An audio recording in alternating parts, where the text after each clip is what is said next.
as the sun rose over the plain of Marathon, the fate of freedom, of democracy itself, of Western civilization, lay in the hands of a small band of Greeks.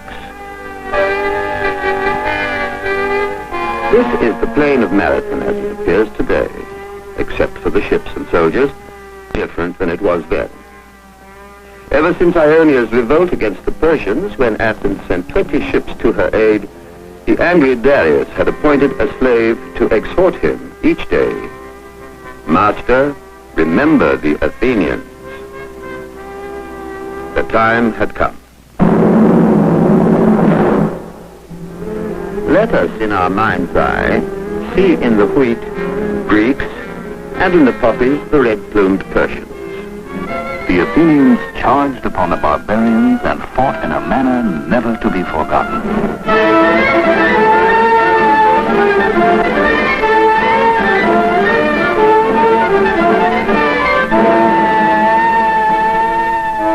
There fell in this Battle of Marathon, on the side of the barbarians, 6,400 men.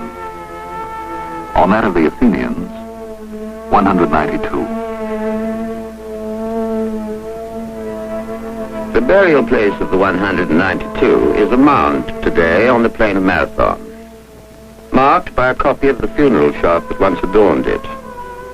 But the living heritage these dead left to follow them, as did those who fought off Xerxes, the son of Darius, in the sea battle of Salamis 10 years later, has been called one of the most triumphant rebirths of the human spirit in all history. Greece, free in thought, free in speech, equal in law, found herself, and entered upon her golden age, an age that was to survive the centuries between, to touch us all.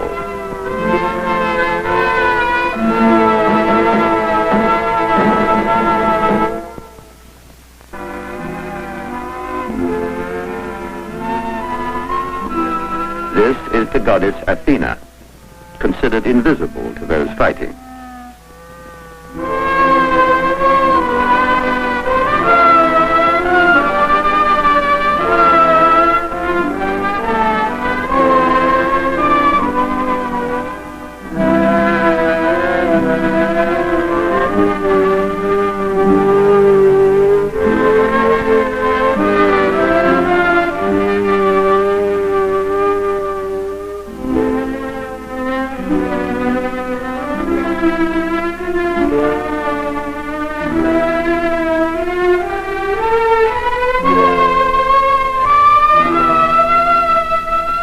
Strong, simple, straightforward.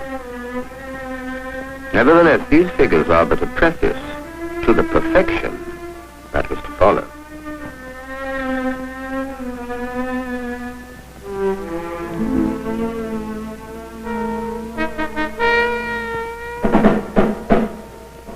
Here, where the silver Alpheus flows, amidst the sacred grove of Altis in Olympia, where horns heralded the Olympic Games after each interval of 4 years, Greek art marched hand in hand with the living symbols of the Greek spirit.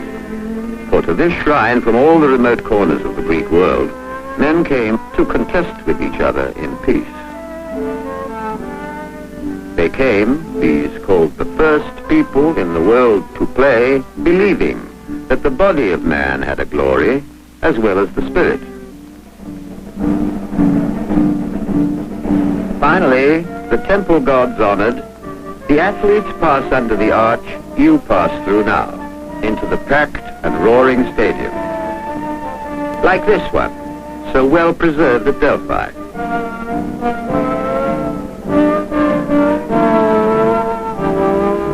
Stones still mark the spot where the runner crouched for the sprint, much as Sophocles described him. He heard the herald's shrill cry summon the runners. He rose in beauty glorious. All the people were hushed in wonder. He ran the race, the victor from first to last, crowned finally with perfect honor.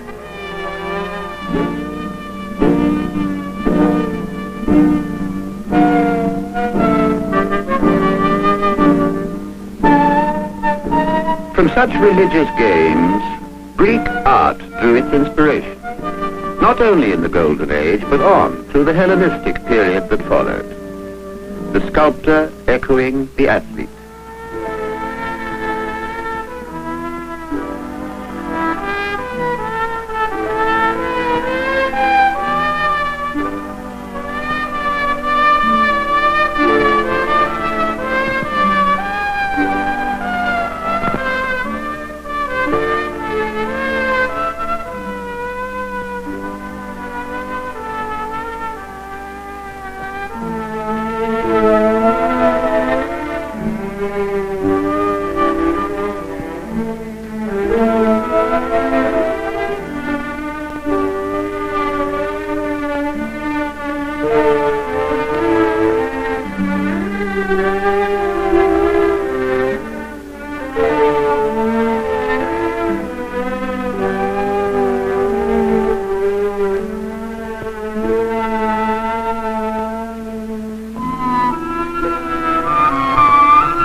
Joining the sculptor, who praised the athlete in stone, was the poet, like Pindar, who sculpted his praise in words. With reins untangled, through the field of 12 fleet coursers, he shattered no strength of his gear.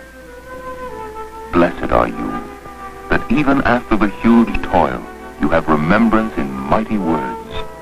Among 40 charioteers who fell, you brought perfect your car through, and with heart unshaken are come home from the shining of the game's prizes to the city of your fathers.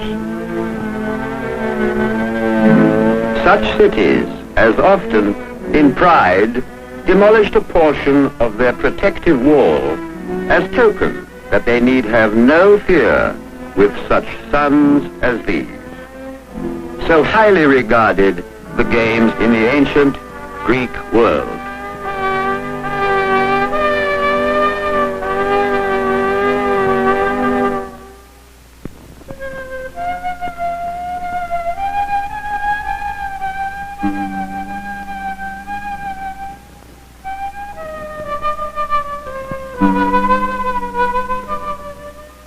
This is the holy height that overlooks the city of Athens and bears the name Acropolis.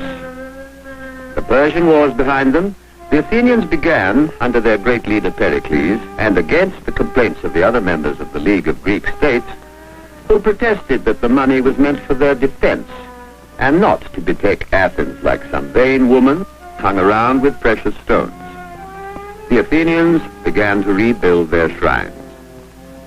In the doing of it, they left reflected in imperishable stone, wounded true by time and more modern wars, yet still breathing, deep majesty of the art, born of Athenian freedom and intellect. Let us tour the Acropolis with the ancient Greeks who saw it then, Pausanias, Herodotus, Plutarch, following the same path as they who came to the gods from the city below, singing hymns and in procession.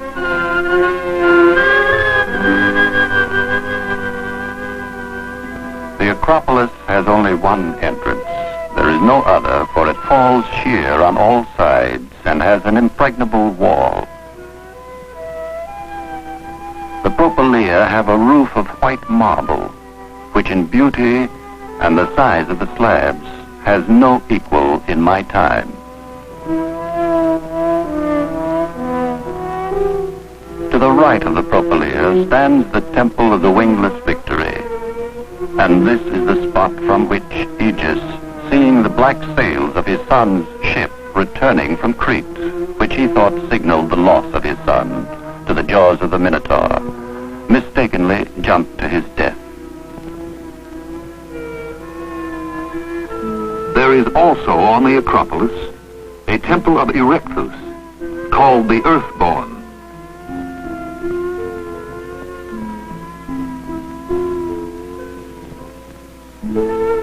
is an eternal newness which blooms upon these maidens, preserving them from the touch of time, as if they had some perennial spirit and undying vitality mingled in the composition of them.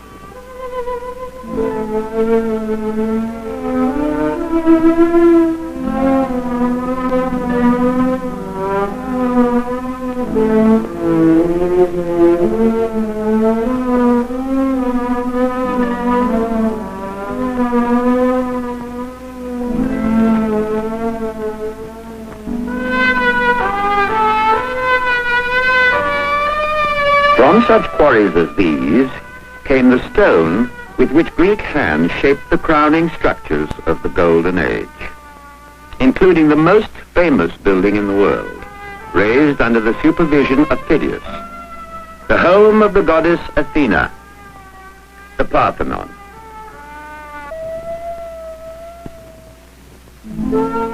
Thus grew the works up, no less stately in size than exquisite in form, the workmen striving to outvie the material and the design with the beauty of their workmanship.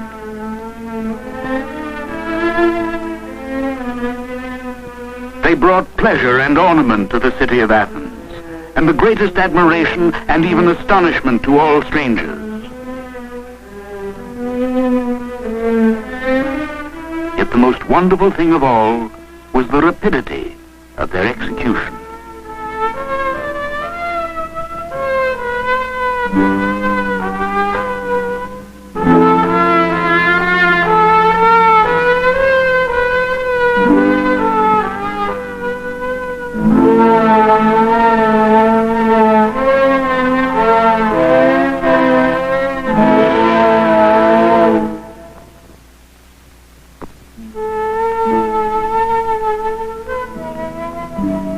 The hands that fashioned the sculptures of olden Greece continued their work unsurpassed even beyond the Golden Age, as if time were sprinting, and the joyous use of it was only for the hasty. Each piece, simple in line, carefully proportioned, rich in nobility, had a harmonious wholeness about it, as if the artist were plumbing the very depths of the subject's personality with his own. What is good is beautiful. What is beautiful is good.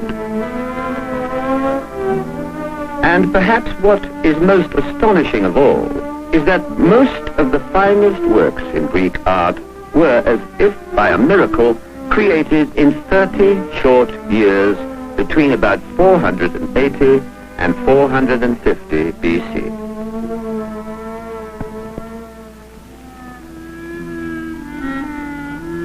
Since the gods they honored with their art were as real to them as their friends, religion permeated all aspects of their lives.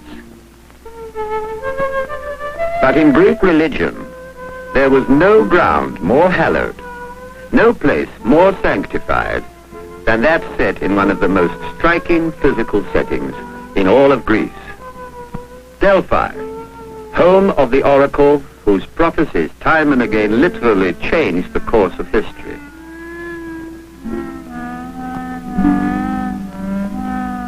Here, under the protection of brooding Mount Parnassus, where two eagles, released by Zeus from opposite ends of the world, were believed to have met and hence determined the center of the earth, all Greek states came with equal rights, came to consult the oracle of Apollo. Here, at the beginning of the sacred way, you take your place. You come perhaps from miles away to seek the advice of the priestess. Continuing up the sacred way, you would have, in the old days, where now lie but fallen stones, enjoyed a myriad of wonders. The treasury of the Corinthians, renowned for their wealth, the chariot of the sun, the great altar of Apollo, and more. But soon you look up to behold in reverence the most sacred spot of all, that place on whose walls was carved the ancient Greek credo. Know thyself. Nothing in excess. Yes, the Temple of Apollo.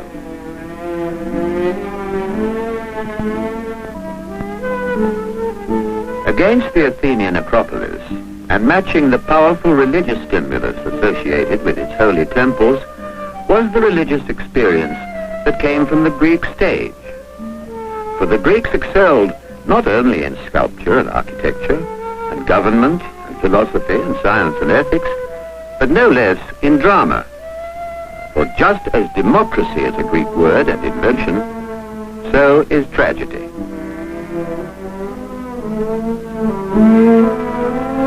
You are looking at the site where first were performed, during this same incredible 5th century BC, the plays of Aeschylus, Sophocles, Euripides, and Aristophanes. Here to fill the seat, from all parts of Greece they came, on the holiday of Dionysus, god of fertility and wine and song, came to see the plays entered in competition. The theatre is not now as it was then. Rather, it is from the time of Nero or later. But in such chairs as these sat the Athenian dignitaries, listening to the players and the chanting chorus that came from the stage since ornamented by the Romans.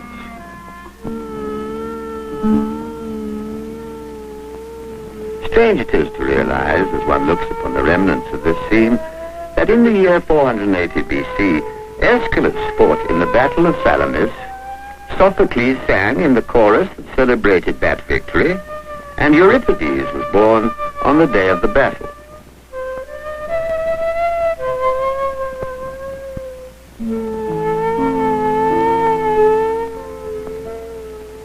Gone are the crowds.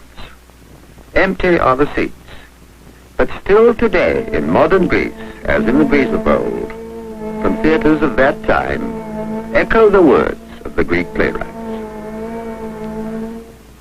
Ukun patron sonet filtrum, udenin fies vrotite clisi non metinatus, l'inversos ili adasium prefect,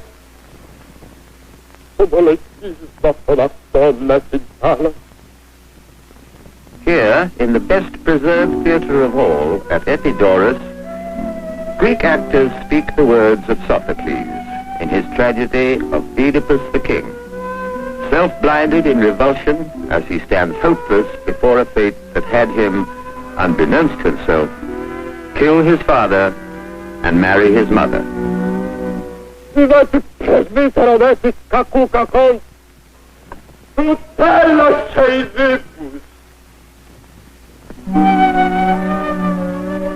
Thus, in ancient Greece, began the tradition that led to Shakespeare.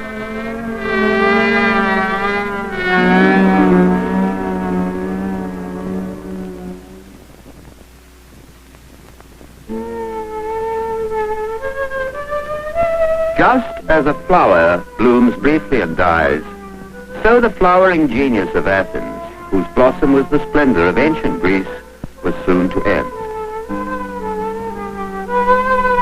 The beginning of the end came in 431 BC. The two principal city-states of Greece, totalitarian Sparta and democratic Athens, grown rich and overbearing, met in the Peloponnesian War.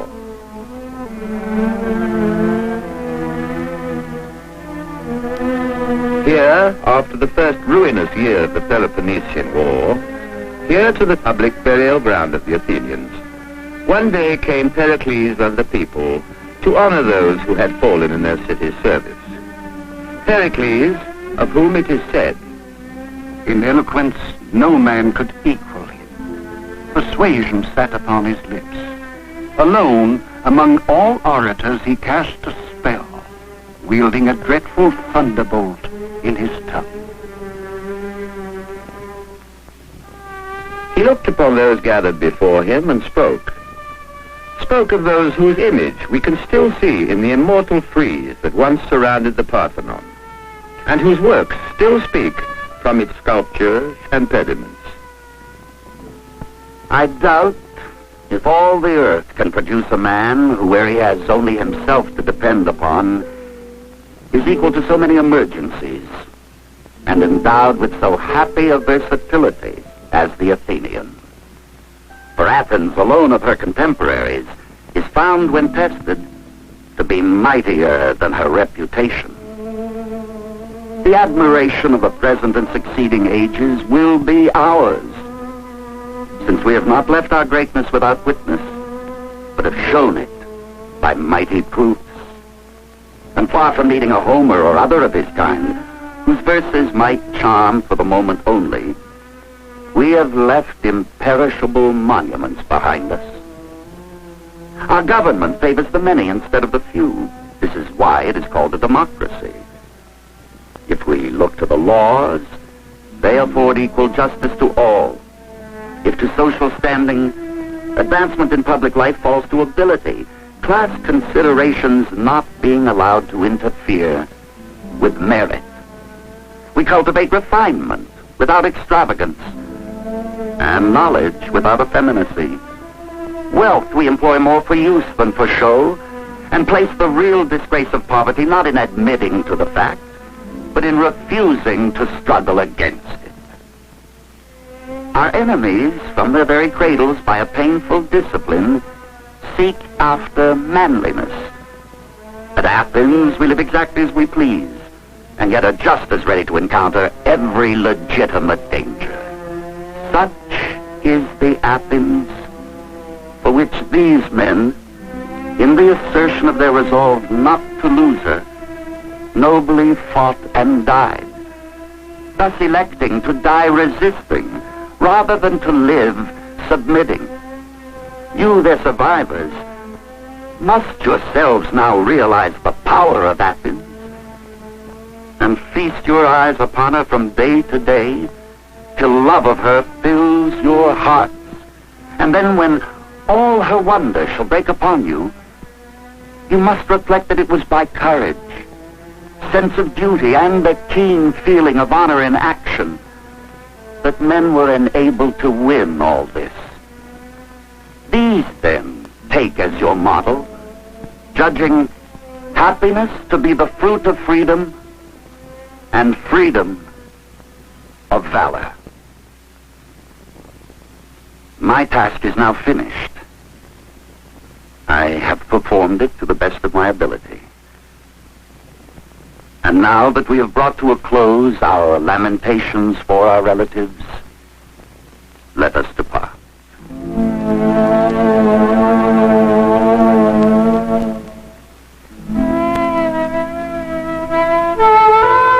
It was all over in 404 BC. Athens was defeated. Pericles, who for 31 years had led it to its destiny, swept away by the plague that followed the war's second year. Gone, only to be echoed by the art of the centuries to follow, was that dazzling eruption of genius that was the Golden Age. It remained for a homely little man to put a proper period on this moment in history, the philosopher Socrates.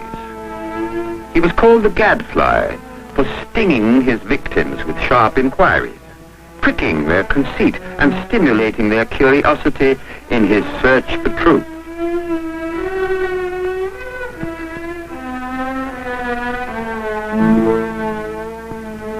Here in the heart and marketplace of ancient Athens, whose streets he knew so well, he faced his judges in the year 399 BC on a trumped-up charge of corrupting the youth. Convicted by their votes, cast with such ballots as these, the only Athenian ever condemned for his opinion, he was given the choice of banishment or death by drinking hemlock. He chose death. But what the world knows now, they didn't know then. They could not kill Socrates. For spoken on this spot, his words, as his pupil Plato preserved them, come to us over the centuries as another treasure to match the art treasures of Greece, truly marking for the Athenians the end of an era of creative life. And for mankind, a peak it has yet to reach again.